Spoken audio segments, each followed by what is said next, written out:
Let's take you now to yet another important discussion, the United Democratic Front. It would be marking 40 years of existence in 2023. Let's remind you of its formation in 1983. The aim was to establish a non-racial, united South Africa against the apartheid state of that time. Now, this year's theme to mark its anniversary is Go Back, Give Back and Build Back. Human rights and climate activist Kumi Naidoo says the country has witnessed a sustained deterioration in socio-economic rights to housing, healthcare services and safety, amongst others. Well, Naidoo joining me now to talk more on his sentiments. He talks to us from Yeoville this morning. Mr. Naidoo, thank you very much for your time. I'm keen to pick up on your thoughts when you say if we are to seriously honor the United Democratic Front, then we've got to be sensitive and thoughtful in our approach. Expand a little bit on that for us. Thank you very much for having me. Firstly, I should say that that was an opinion piece written both by Louisa Zondo and myself and my better half. And it was provoked by being invited to be on a UDF WhatsApp list to talk about the 40th anniversary. And what I saw mostly being talked about there was the need to organize commemorations and celebrations. And the reality of life for the majority of our people right now is one where there is no reason to celebrate. And therefore, Louisa and I felt we needed to intervene in the conversation by just saying, listen, if you are serious about commemorating what was a very precious movement that helped bring the end to apartheid, the United Democratic Front, let's commemorate its values. And its values was about respecting people, about building unity, about being decentralized in the way we operated. And given that our communities are in a state of decay right now, where garbage is not picked up, water is not guaranteed, and so on, what we said was, how would it be if for the 40th anniversary of the UDF, rather than hold rallies and so on, let's go back, roll up our sleeves, go back to the communities where we came from, look at how we've betrayed them, and let's start rebuilding, again, a spirit of participation and mobilization. In that opinion piece, you factor in that in the last 3 years, the South African government, the democratic government, has declared 2 states of disaster. COVID was one, and the state of electricity. But you juxtapose that with what you say is a permanent state of disaster that the people of this country are in, particularly in the communities.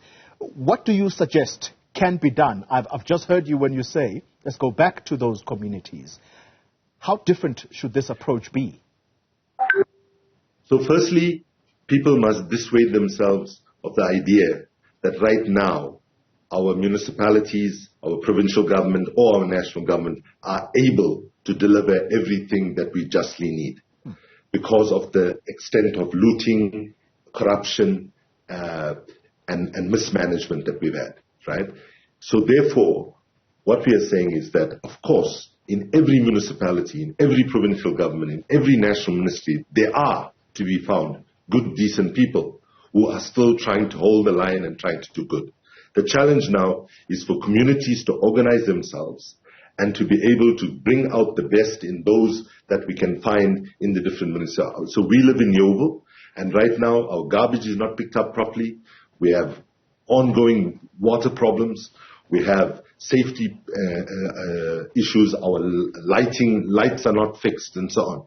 And our roads are in a state of complete despair. Right? So right now, after having appeared to Johannesburg roads, Johannesburg water, and pick it up and so on, and getting virtually no response, what we are saying is perhaps what we need to do is clean up this country, really clean it up in the sense of the governance that has got dirty, every municipality. I don't mean dirty just in a physical sense, but I also mean in terms of ethical sense. And so we need to shame our government into action from below. And right now it's happening. Louisa and I in this article are not saying anything new.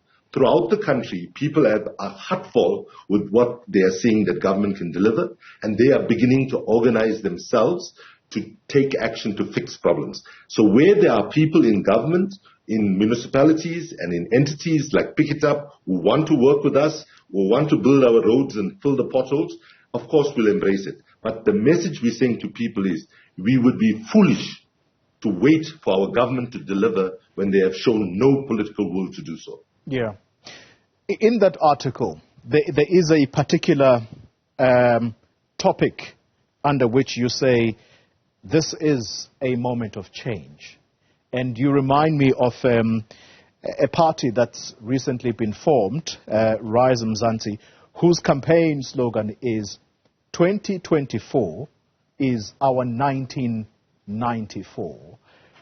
Do you think that that is something that is likely to catch on with South Africans? And when you talk about a moment of change, what does that mean in a practical sense as we head to the elections next year? What would you want to see the people of South Africa do exactly?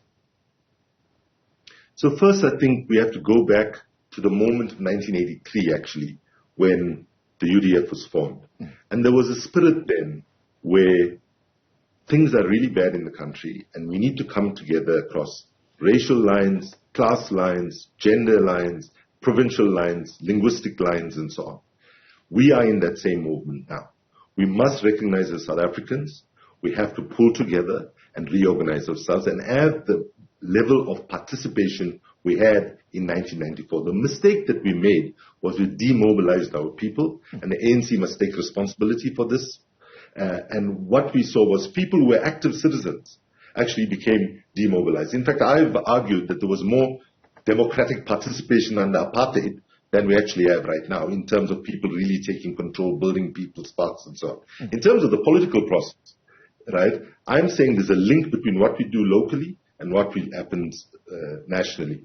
All politics is local, and there's been a disconnection in our politics between what happens at the local level and what happens at the national level. So in terms of the politics, I don't want to make a prescription as to what should happen, but what I say is that we need to ask the difficult questions in this next election. We must ask, do we need 9 provinces, or 9 provinces have just simply become another gravy, corrupt train that we see?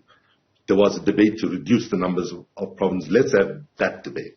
Let's have a debate about what our members of parliament and our cabinet ministers should be paid. Given their performance, they should have 50 to 75% reductions in salaries. Should we have a economic system that values those that at the top get paid so much and those that get paid at the bottom so little? Those are the kinds of conversations that we need to have. And sadly, the way the politics is played out in this country, we have been so overwhelmed with the corruption questions around the ANC and all its different leadership and factional fights that we have been distracted from the real issues that face ordinary people across the country at the moment. Yeah. Let's end the conversation, Kumi Naidoo, on what you then ultimately call for, which is a new kind of activism. And I'm saying that fully aware of what you have just said, that the people, or should we say the organization, that should be blamed for demobilization in South Africa is the same party that is in government now.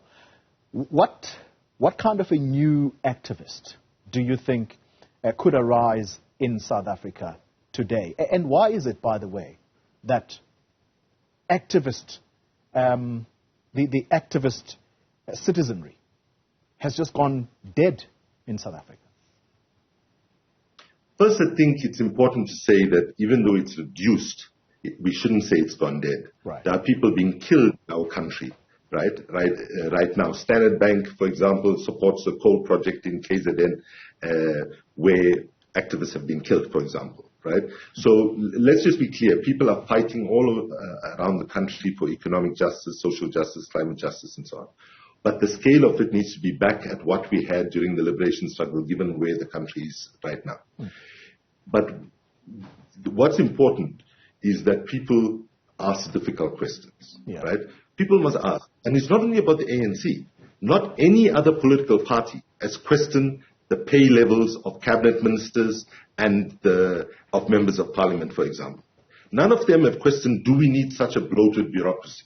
Because all of them seem to be very comfortable with dishing out benefits to their constituencies. So what we need is a new kind of citizenry that is saying we will take actions that are within our domain of control and fix things to embarrass the government into action, one. Two, yes, we will use civil disobedience and marches and so on, but we won't put all our efforts in that. We need to get the skills to rebuild things. And thirdly, we have to dream of a very different kind of political system than what we have. What we've had for the last close to 30 years has completely betrayed us, and we need to ask difficult questions about even the kind of democracy that we actually have. Kumi Naidoo, let me thank you very much for your time. An activist of our time, including a climate activist. In fact, you've seen him being dragged out of buildings, as we saw, I think it was just last week, dragged out of that Standard Bank gathering. There it is in your pictures, Kumi Naidoo, continuing the activism. Well, will you take him up on his challenge to build an activist citizenry in our country? He is talking about a new activist that needs to be built.